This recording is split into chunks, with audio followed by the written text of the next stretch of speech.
నమస్కారం రేషియా టీవీ వార్తలకు స్వాగతం. నా పేరు సుమలత. వార్తల ముందుగా హెడ్లైన్స్.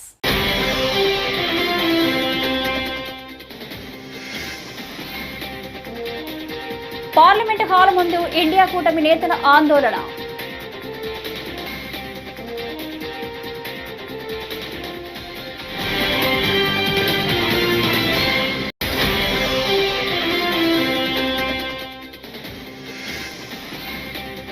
చంద్రబాబు అధ్యక్షతన కొనసాగుతున్న కేబినెట్ భేటీ. పలు కీలక అంశాలపై చర్చిస్తున్న మంత్రివర్గం.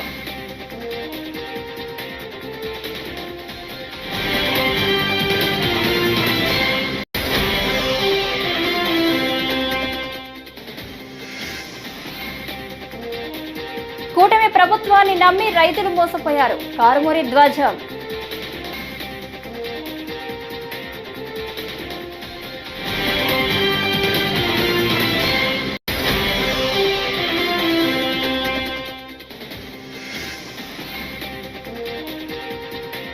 రేవంత్ రెడ్డి తీసుకొచ్చింది ప్రజాపాలన కాదు, పోలీసుల రాజ్యం. బీఆర్ఎస్ నేత దేవి ప్రసాద్ విమర్శ.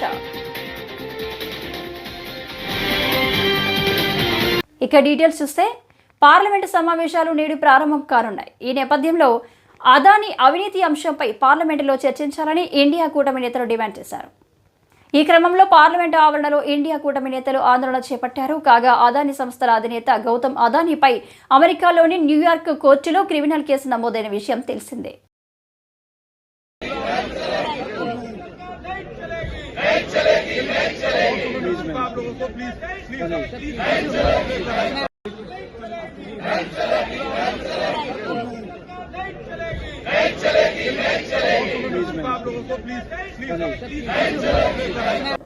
ఏపీ కేబినెట్ సమావేశం ప్రారంభమైంది. ముఖ్యమంత్రి చంద్రబాబు అధ్యక్షతన సమావేశం జరుగుతుంది. ఈ సమావేశంలో పలు పాలసీలకు కేబినెట్ ఆమోదం తెలపనుంది. AP textiles and garments policy, IT and global capacity centres policy, ఆర్టీజీని పునర్వ్యవస్థీకరించే అంశం, maritime policy, AP tourism policy, sports పాలసీలపై చర్చించి ఆమోదం తెలపనున్నారు. 41వ CRDA సమావేశంలో తీసుకున్న నిర్ణయాలకు ఆమోద ముద్ర వేయనున్నారు. పొట్టి శ్రీరాములు వర్ధంతి అయిన డిసెంబర్ 15వ తేదీని ఆత్మార్పణ దినోత్సవంగా జరిపేందుకు ఆమోదం తెలపనున్నారు.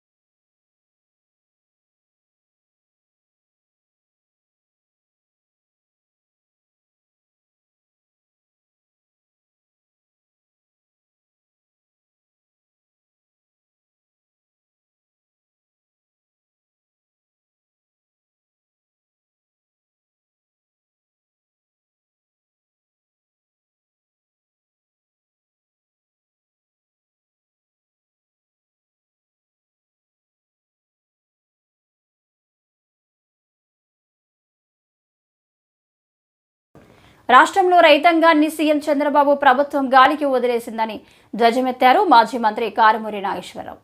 రైతులకు గిట్టుబాటు ధర ఎలా కల్పించాలి అనే దాన్ని మర్చిపోయారని మండిపడ్డారు.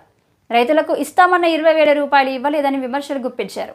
ఈ మేరకు విశాఖపట్నంలో మంగళవారం కారుమూరి మాట్లాడుతూ కూటమి పాలనలో దళారీ వ్యవస్థ పెరిగిపోయిందని దుయ్యబట్టారు.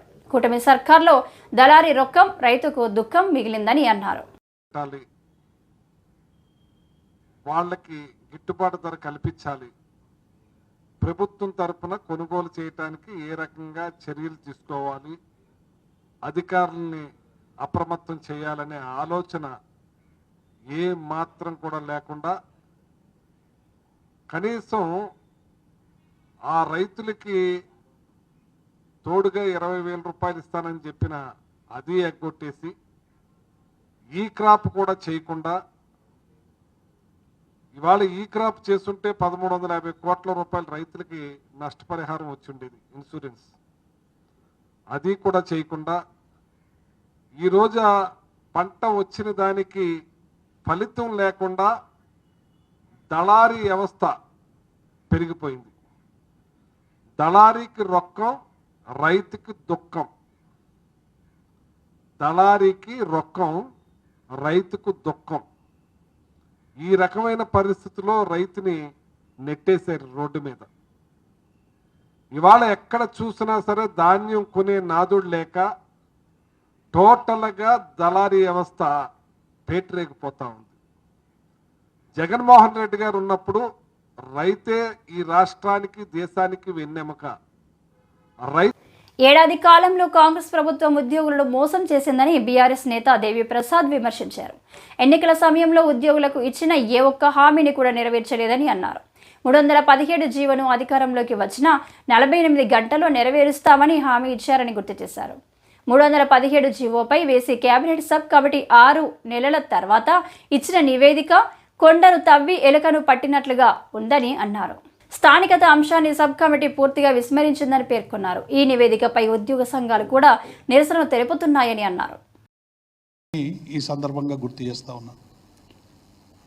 ఎన్నికల సందర్భంగా ఉద్యోగులందరూ కూడా అనేక విషయాల మీద రేవంత్ రెడ్డి హామీలు ఇచ్చినప్పటికి కూడా ఏ ఒక్క హామీ కూడా ఈ సంవత్సర కాలంగా 7వ తారీఖు వస్తే సంవత్సరం అవుతుంది. ఈ సంవత్సర కాలంగా ఉద్యోగుల ఉపాధ్యాయుల సమస్యలకు సంబంధించి ఏ ఒక్క ముందడుగు కూడా పడలేదనేటువంటి విషయాన్ని మేము స్పష్టం చేస్తూ ఉన్నాం.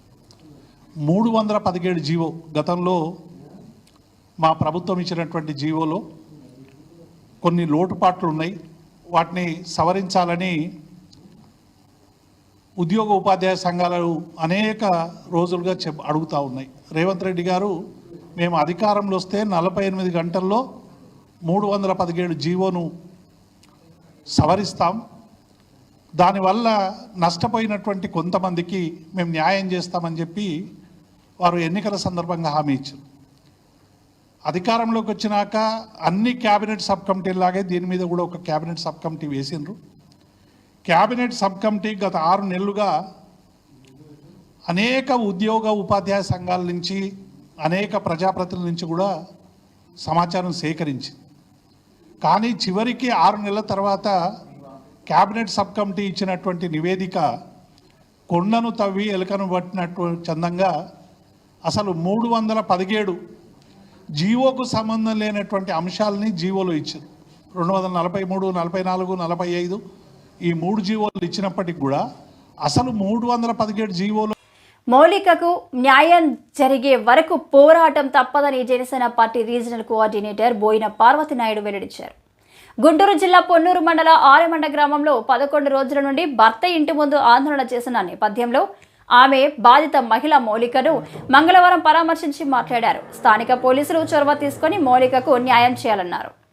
ఈరోజు పొన్నూరు నియోజకవర్గం ఆరెమండల గ్రామంలో ఒక ఆడపిల్ల మౌలిక ఈరోజు వాళ్ళ హస్బెండ్ 2 years అయింది మ్యారేజ్ అయ్యి, తనకి ఏ తప్పు లేకుండా ఏమి తనదంటూ ఏ తప్పు లేకుండా సడన్గా ఏదో డబ్బుల వ్యవహారం అని లేదా ఇంకొకటని సడన్గా ఆ అమ్మాయిని వదిలే ఇంటి బయట పెట్టేసి వాళ్ళు తాళం వేసుకొని వెళ్ళిపోవడం అనేది నిజంగా చాలా దారుణం అండి. ఇంత సమాజం వృద్ధి చెందుతుంది, మహిళలు ముందడుగేస్తున్నారు, మనం ఎన్ని చెప్పుకున్నా కూడా మహిళలకి ఈ వివక్షత అనేది మాత్రం ప్రతి ఇంట్లో కూడా మనకి తెలియకుండా జరుగుతుంది. ఇప్పుడు ఈ విషయం బయటకు వచ్చింది కనుక మనకు తెలిసింది. ఇలాంటివి ఎన్నో అత్తారింట్లో ఆడపిల్లలు ఈరోజు చాలా కష్టాలు పడుతున్న రోజులు ఉన్నాయి. అయితే నిజంగా మౌలిక చాలా ధైర్యంగా నేనే తప్పు చేయలేనప్పుడు పెళ్లి చేసుకొని తనకు నచ్చినట్టు నాకు అవసరం లేదు అంటానికి నాకు రీజన్ కావాలని ఈరోజు క్వశ్చన్ చేస్తుంది. నిజంగా ఆడపిల్లలు ఇలా ముందుకు వస్తేనే రేపు పొద్దున్న ఎవరైనా సరే, ఒకవేళ నువ్వు తప్పు చేయలేదు అన్నప్పుడు నువ్వు ముందుకు వచ్చి మాట్లాడడం నేర్చుకోవాలి. ఎందుకని దాక్కుంటున్నాడు అనేది నేను అడుగుతున్నాను అబ్బాయిని. ఈరోజు మా అందరం మహిళలందరి తరపున ఈ గ్రామం మొత్తం మహిళలు మద్దతుగా నిలిచారు ఆ అమ్మాయికి. మేమందరం కూడా జనసేన పార్టీలో మీ అందరికీ తెలిసిందే, ఆడపడుచుకి ఎక్కడ అన్యాయం జరిగినా కూడా పవన్ కళ్యాణ్ గారి దగ్గర నుంచి మేమందరం కూడా అండగా. రాష్ట్రంలో ఎవరికి వ్యక్తిగత గోప్యత లేకుండా పోయిందని పవన్ కళ్యాణ్ ను ప్రశ్నించారని అనిల్ అనే వ్యక్తిని టార్గెట్ చేశారంటూ వైఎస్ఆర్సీపీ అధికార ప్రతినిధి పుత్తా శివశంకర్ మండిపడ్డారు. మంగళవారం ఆయన తాడేపల్లిలోని వైఎస్ఆర్సీపీ కేంద్ర కార్యాలయంలో మీడియా సమావేశంలో మాట్లాడుతూ అతన్ని బెదిరించి నంబర్ తీసుకొని 25 నిమిషాల్లోనే మొబైల్ ట్రాక్ చేశారని తెలిపారు. లేదు కేవలము ప్రజలను అణిచివేసే నియంతలు మాత్రమే పాలనలో ఉన్నారు అని స్పష్టంగా తెలుస్తూ ఉంది. ఎందుకంటే ఎల్లకాలము అధికారము తమ కాళ్ళ కిందే ఉంచుకోవాలనేటువంటి ఉద్దేశంతో ఈ యొక్క నియంతలు వాళ్ళ యొక్క నియంతృత్వ పోకడలతో తప్పుడు కేసులు పెట్టడము, బెదిరించడము, ఈ బెదిరింపులతో అధికారులని, సివిల్ సర్వీస్ ఎంప్లాయీస్ని, అదేవిధంగా అన్ని వ్యవస్థలను గుప్పిట్లో పెట్టుకోవాలనేటువంటి తాపత్రయం చూస్తూ ఉన్నాం. అంతటితో ఆగకుండా ప్రజలను కూడా తమ కాళ్ళ కింద పెట్టుకోవాలని, ఎవ్వరు కూడాను ఈ ప్రభుత్వాన్ని ఏమీ అనకూడదు, తప్పు చేసినా కూడా చూస్తూ ఉండండి, మా అరాచకాలను కానీ మా విధానాలను కానీ ఎవరైనా తప్పులు పడితే వారికి తగిన శిక్ష వేస్తాము అనేటువంటి ఒక బెదిరింపు ధోరణితో చూస్తూ ఉన్నాం. వైఎస్ఆర్ కాంగ్రెస్ పార్టీ గతంలో ప్రతిపక్షంలో ఉన్నప్పుడు మనము చూసాము. ఇజ్రాయెల్ దేశం నుంచి అత్యాధునికమైనటువంటి టెలిఫోన్ పరికరాలని గత ప్రభుత్వము తీసుకొని ప్రతిపక్ష నాయకుడితో సహా వారి చుట్టూ ఉండే వాళ్ళని చేబ్రోలు మండలం కొత్తరెడ్డిపాలెంలో జూలై 15న మైనర్ బాలికను హత్య చేసిన నిందితుడిని పోలీసులు అదుపులోకి తీసుకున్నారు. ఈ మేరకు ఎస్పీ సతీష్ కుమార్ సోమవారం గుంటూరు పోలీసు కార్యాలయంలో కేసు వివరాలను వెల్లడించారు. నిందితుడు నాగరాజుతో సన్నిహితంగా ఉంటున్న బాలిక తల్లి మరో వ్యక్తితో కూడా సన్నిహితంగా ఉంటుందని, ఆ వ్యక్తికి బాలిక సహాయం చేస్తున్నట్లు అనుమానించి నాగరాజు ఆ బాలికను హత్య చేశాడని చెప్పారు. చీబ్రోలులో 14 ఇయర్స్ పాప మర్డర్ జరిగింది. జూలై 15th ఛార్జ్ తీసుకోవడానికి 2 days ముందు జరిగింది. సో దాంట్లో మన ముద్దాయిని అరెస్ట్ చేయడం జరిగింది. సో మనకి ఒక 4 months దగ్గర అయింది అక్యూజ్ అరెస్ట్ చేయడం. సో అక్యూజ్డ్ నరమామిడి నాగరాజు అని చెప్పేసి 44 years old. సో ఈ స్టోరీ కరెక్ట్స్ ఏంటంటే ఈ నరమామిడి నాగరాజుకి తర్వాత విక్టిమ్ అమ్మాయి ఎవరు ఉన్నారో వాళ్ళ మదర్కి ఇల్లీగల్ రిలేషన్షిప్ ఉంటాయి. ఇల్లీగల్ రిలేషన్షిప్ ఉన్న అమ్మాయితో పాటు ఇంకొక వ్యక్తికి సంబంధం ఉంది, దానికి విక్టిమ్ సపోర్ట్ చేస్తున్నారు అనే కోపంతో పాటు ఈ అమ్మాయిని చెప్పేయడం జరిగింది. అది దీని వెనక ఉన్న రీజన్. ఈ వ్యక్తి పైన ఆల్రెడీ 2012లో ఆల్రెడీ ఒక మర్డర్ కేసు ఉండడం ఉంది యాక్చువల్లీ ఇబ్రాహీంపట్నంలో. సో దాని తర్వాత అది కేసు అక్విటల్ అవ్వడం జరిగింది. అది 2012 తర్వాత 2014 బయటకు వస్తారు. జైలు నుంచి బయటకు వచ్చిన తర్వాత 16 చీబ్రోలు వస్తారు. 2016లో చీబ్రోలకు వస్తారు. చీబ్రోలులో 8 సంవత్సరంగా ఉంటారు. ఎవరు వ్యక్తి ఉన్నారో వ్యక్తి తల్లితో పాటు రిలేషన్షిప్ లో ఉంటారు. తర్వాత మర్డర్ చేస్తారు. మర్డర్ చేసిన తర్వాత ఇక్కడ నుంచి విజయవాడ నుంచి హైదరాబాద్ హనుమకొండ, తర్వాత హైదరాబాద్ వెళ్ళి మళ్ళీ వైజాగ్ వచ్చి రాజమండ్రిలో ఉన్నప్పుడు మనకి బేస్డ్ ఆన్ ఇన్ఫర్మేషన్, తర్వాత మనం technical analysis and based on information. ప్రభుత్వం పరిపాలనలో విఫలం చెంది వైసీపీపై విమర్శలు చేస్తుందని వైసీపీ గుంటూరు జిల్లా అధ్యక్షుడు అంబటి రాంబాబు ధ్వజమెత్తారు. గుంటూరు సిద్ధార్థ నగర్లో క్యాంపు కార్యాలయంలో సోమవారం అంబటి మాట్లాడారు. పవన్ కళ్యాణ్ కి ఏమాత్రం అవగాహన లేదని, కాకినాడ పోర్టు నుంచి అక్రమ రవాణా జరుగుతుందని కలెక్టర్ షిప్ సీజ్ చేశారన్నారు. ఆ తర్వాత పవన్ కళ్యాణ్ వెళ్లి రెండోసారి సీజ్ చేయడం చూస్తే నవ్వొస్తుందన్నారు. చీఫ్ మినిస్టర్ వెళ్ళి చెప్తున్నాడు, పౌరశాఖ మంత్రి గారు చెప్తున్నాడు, ఇంకా ఇక్కడ పీడిఎస్ రైస్ బియ్యం విచ్చలవిడిగా జరుగుతూ ఉంది. ఎవరు వైఫల్యం ఇది? జగన్మోహన్ రెడ్డి గారి వైఫల్యమా? వైఎస్ఆర్సీపీ వైఫల్యమా? మీ వైఫల్యం కాదా? పౌర సరఫరాల శాఖ మీరు తీసుకున్నారు. మన చెక్ పోస్ట్ ఉన్నాయి, 2 చెక్ పోస్టులు. ఆ చెక్ పోస్టు దాటుకు వెళ్ళాలి, మళ్ళా కస్టమ్స్ క్లియరెన్స్ ఉండాలి. అయినా కూడా పీడిఎస్ రైస్ భారీ ఎత్తున ఎగుమతి జరుగుతూ ఉంది ఇతర దేశాలకి అనేటువంటి మాట మీరు మాట్లాడుతున్నారంటే అది నాట్ ఫీలింగ్. మీకు సిద్ధి అనిపించడం లేదా? ప్రభుత్వం మీకు వచ్చిన తర్వాత కూడా ఇంకా మీ పీడిఎస్ రైస్ ఆపలేకపోయారే మీ భాషలో. అది అంటే అంత పెద్ద పోటీ 20 మంది కానిస్టేబుల్ తెలుసా? ఎంతమంది పెట్టాలి? పెట్టు 2 లక్షల మంది పెట్టు. ఎవరు కడుతున్నాడు? ఇవాళ మీ అధికారం వచ్చింది కదా, 5 మాసాల నుంచి పరిపాలన చేస్తున్నారు కదా, ఎందుకు మీరు పెట్టడం లేదు? తిరుచానూరు శ్రీ పద్మావతి అమ్మవారి కార్తీక బ్రహ్మోత్సవాల్లో 6వ రోజైన మంగళవారం సాయంత్రం గరుడ సేవను పురస్కరించుకొని శ్రీవారి స్వర్ణ పాదకుల ఊరేగింపు వైభవంగా జరిగింది. తిరుమల శ్రీవారి ఆలయం నుండి స్వామివారి స్వర్ణ పాదుకలను మొదట తిరుచానూరులోని పసుపు మండపం వద్దకు తీసుకువచ్చారు. అక్కడ ప్రత్యేక పూజలు నిర్వహించిన అనంతరం మంగళ వాయిద్యాలు, భజనలు, కోలాటాల నడుమ ఊరేగింపుగా అమ్మవారి ఆలయంలోకి తీసుకెళ్లారు.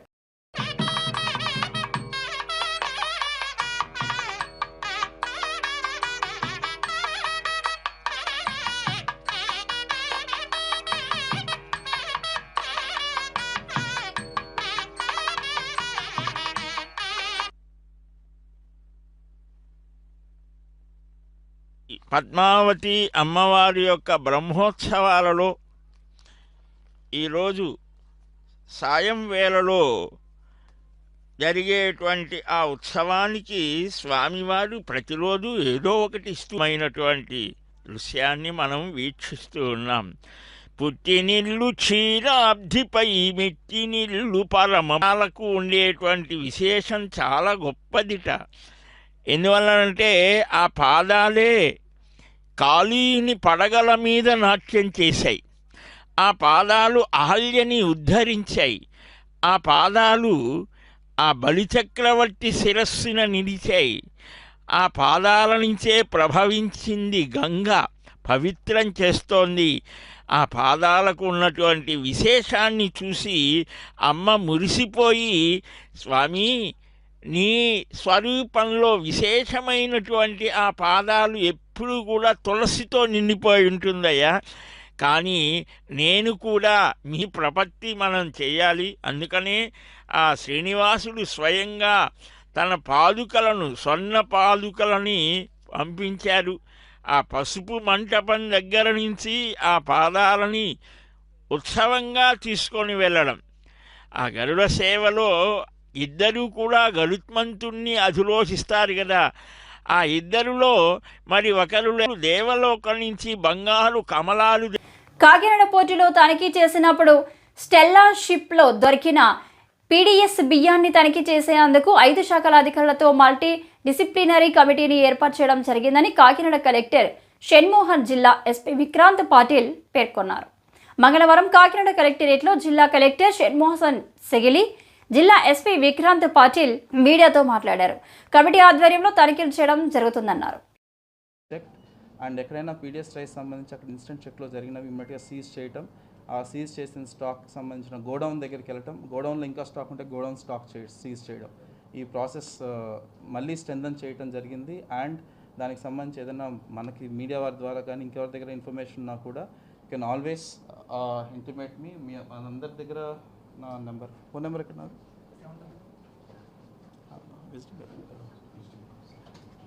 So my yeah, so 799-33-32-244. I repeat, 799-33-32-244.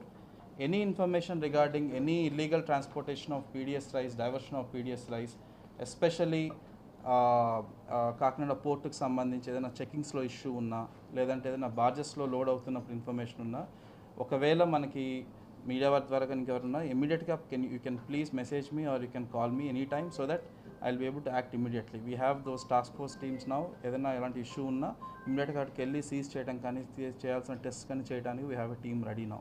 So ఇలాగ అంచెలంచెలుగా మనం we are trying to address this menace. అంటే కాకినాడ సంబంధించి ఈ ఏదైతే ఈ పీడిఎస్ రైస్ సంబంధించి ఉన్న ఈ వాట్ డు సే మెనేస్, ఈ బ్యాడ్ కల్చర్ ఏదైతే ఉందో regarding the smuggling of PDS rice, దాని మీద మా వైపు నుంచి 100% విత్ ఫుల్ ఫోర్స్ ఇవాళ నుంచి మనం స్టార్ట్ చేస్తున్నాం. అండ్ ఆల్రెడీ దానికి సంబంధించిన ప్లానింగ్ చేసుకోవడం జరిగింది లాస్ట్ 2-3 డేస్లో.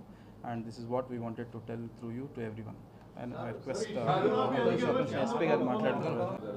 స్మగ్లింగ్ కేంద్రంగా ఆ రకంగా చిత్రీకరణ జరుగుతుంది. ఇప్పుడు మీరు అక్కడ కార్మికులు ఉన్నారు, బిజినెస్ పీపుల్ ఉన్నారు, డ్రైవర్లు, రకరకాల వాళ్ళు ఆధారపడి ఉన్నారు. ఎట్లా మీరు దీన్ని కోఆర్డినేట్ చేస్తూ ఈ విచారణ చేస్తారు? సో మీరన్న పాయింట్ ఏంటంటే బేసిక్గా మనం ఇవన్నీ చేయటం వల్ల అక్కడ బిజినెస్ ఏలూరు కొయ్యలగూడెంలో సోమవారం రాత్రి ఒక పాత్రికేయుడిపై జరిగిన దాడిని తీవ్రంగా ఖండిస్తున్నామని పోలవరం ఎమ్మెల్యే చిర్రి బాలరాజు అన్నారు. మంగళవారం జిలుగుమిల్లి క్యాంపు కార్యాలయంలో ఆయన మీడియా సమావేశంలో మాట్లాడుతూ దాడికి పాల్పడిన వారిపై కఠిన చర్యలు తీసుకుంటామన్నారు. ప్రజా సంక్షేమమే ధ్యేయంగా పనిచేస్తున్న కూటమి ప్రభుత్వంపై పలువురు నిందలు వేయడం బాధాకరంగా ఉందన్నారు. అందరికీ నమస్కారం అండి. ఈరోజు ఏదైతే నిన్న సాయంత్రం కొయిలగూడెం మండలంలో ఏదైతే విలేకరుల మీద మా అనుచరులు దాడి చేశారనేటువంటి న్యూస్ వచ్చిందో దాని గురించి ఈరోజు ప్రెస్ మీట్ నిర్వహించడం జరిగింది. మా జనసేన పార్టీకి ఎన్డీఏ కూటమికి మీడియా అంటే గౌరవం, అభిమానం. ఎప్పుడు కూడా గత 5 ఏళ్ల ప్రతిపక్షంలో కూడా ఏ రోజు మీడియాని తోలనాడటం కానీ అలాగే వేరే విధంగా మాట్లాడడం కానీ ఏ రోజు కూడా మా ఎన్డీఏ కూటమి చేయదు కూడా. ఈరోజు ఏదైతే తప్పుడు ప్రచారాలు చేస్తూ ఈరోజు ఇలాగా మా మీద ఎన్డీఏ కూటమి మీద బురజల్లేటువంటి కార్యక్రమం చేస్తున్నారు. వీటిని మేము చాలా గట్టిగా తీవ్రంగా ఖండిస్తున్నాం. ఏదైతే నిన్న జరిగినటువంటి సంఘటన ఉందో దీని మీద ప్రత్యేకమైనటువంటి అధికారులు నియమించి డిఎస్పీ గారు నియమించి రాత్రి జరిగిన సంఘటనని తక్షణమే ఈరోజు రేపట్లో స్పెషల్ ఆఫీసర్ నియమించి దీనికి ఏదైతే విలేకరు మీద జరిగినటువంటి దాడి ఎవరైతే చేశారో, ఎందుకు చేయవలసి వచ్చిందో ఇవన్నీ కూడా ఈరోజు కానీ రేపు కానీ ఈ రిపోర్ట్స్ రావడం జరుగుతుంది. వచ్చిన వెంటనే ఎవరైనా సరే ఇలాంటి సంఘటనలు మళ్ళీ జరగకోకుండా ఎవరైతే ఇలాంటి పనులు చేసినటువంటి వారు ఉన్నారో వారిని తప్పకుండా శిక్షించేటువంటి కార్యక్రమం ఎన్డీఏ కూటమి తీసుకుంటుంది. అలాగే ఈరోజు ఎన్డీఏ కూటమి ఈరోజు అభివృద్ధి పదంలోకి ముందుకు దూసుకుపోతుంది. నియోజకవర్గంలో అనేకమైన అభివృద్ధి కార్యక్రమాలు చేసుకుంటూ ముందుకు వెళ్తున్నాం. ఈ వెళ్ళేటువంటి క్రమంలో ఎన్డీఏ కూటమి మీద బురజల్లేటువంటి కార్యక్రమం చేస్తున్నారు. ఇవన్నీ కూడా ప్రజలు నమ్మేటువంటి స్థితిలో లేరు. ఈరోజు ప్రతి ఒక్కరు కూడా ఒకటే గుర్తించాలి, ఈ ప్రభుత్వం మారిన దగ్గర నుంచి కూడా ల్యాండ్ ఆర్డర్ కానీ అలాగే అభివృద్ధి కానీ ఇవన్నీ కూడా మంచిగా చేసుకుంటూ ముందుకు వెళ్తున్నాం.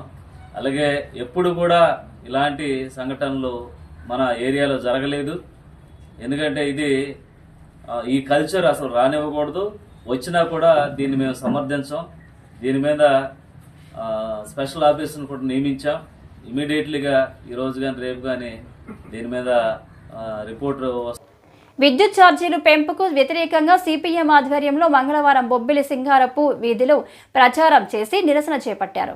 విద్యుత్ ఛార్జీలు పెంపు నిర్ణయాన్ని వెనక్కి తీసుకోవాలని డిమాండ్ చేసిన సిపిఎం జిల్లా కార్యదర్శి వర్గ సభ్యులు పి శంకర్రావు ట్రూ ఆఫ్ ఛార్జీలు రద్దు చేయాలని కోరుతూ విద్యుత్ శాఖ కార్యాలయం వద్ద జరగనున్న ధర్నాను జయప్రదం చేయాలని కోరారు.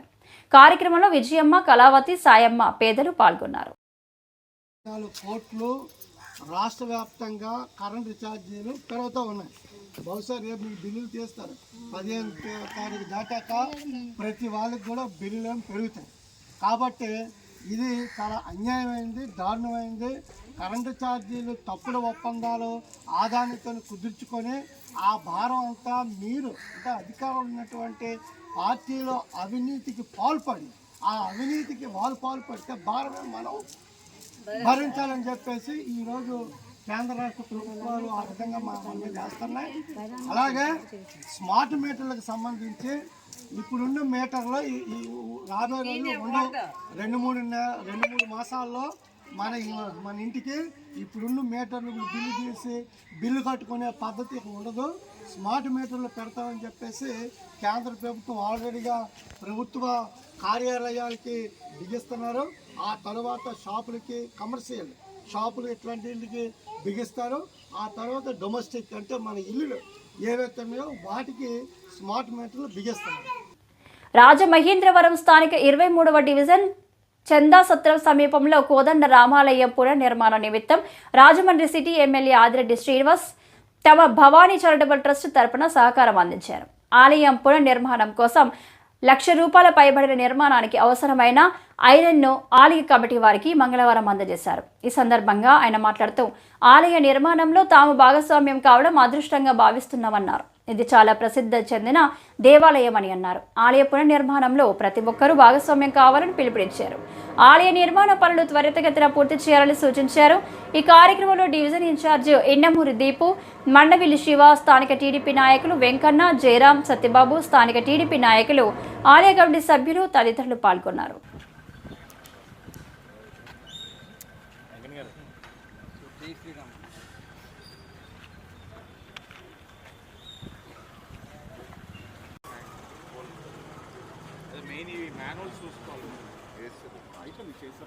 అందరికీ నమస్కారం. కోదండ రామాలయం పునర్నిర్మాణం ఏదైతే 23వ వార్డులోని జరుగుతూ ఉందో, మరి దాంట్లో భాగ్యస్వామిని అవ్వడం అన్నది అదృష్టం కింద భావిస్తూ ఉన్నాను. చాలా ప్రాముఖ్యత కలిగిన దేవాలయం ఇది.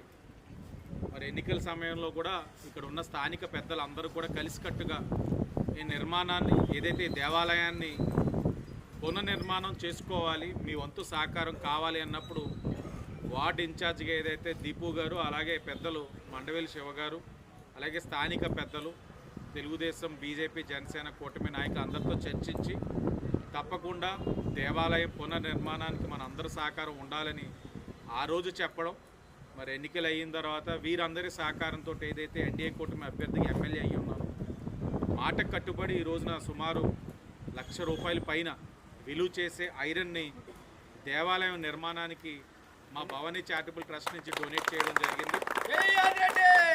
గుడి నిర్మాణ పనులు త్వరగతిన పూర్తి చేసుకొని మరి భక్తులందరికీ కూడా ఈ దేవాలయం అందుబాటులో తెచ్చే విధంగా ఇక్కడ కమిటీ సభ్యులందరూ కూడా కృషి చేయాలని తెలియజేస్తూ అందరికీ ధన్యవాదాలు.